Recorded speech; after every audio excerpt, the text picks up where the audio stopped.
Good morning. நான் இன்றைக்கி புட்டை வச்சேன். எப்படின்னு பார்க்குறீங்களா? அரிசி மாவில் வந்து லைட்டாக தண்ணி ஊற்றி அதை பிரெட் க்ரம்ஸ் மாதிரி செஞ்சு வச்சுக்கிட்டேன். அந்த பதத்துக்கு தான் இருக்கணும்னு சொல்லியிருந்தாங்க. அந்த மாதிரி லைட்டாக வார்ம் வாட்டர் ஊற்றி செஞ்சு வச்சுக்கிட்டேன். கடையில் வாங்கின அரிசி மாவு.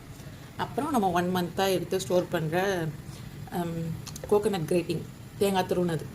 அப்புறம் நம்மள்கிட்ட புட்டு அவிக்கிறதுக்கு புட்டு குழல் இல்லை.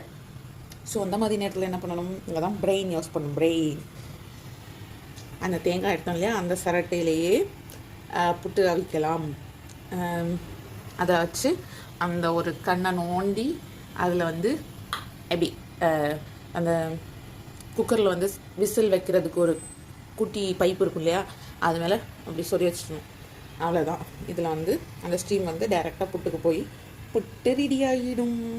அப்புறம் கழிக்கலாம், புட்டு கழிக்கலாம்.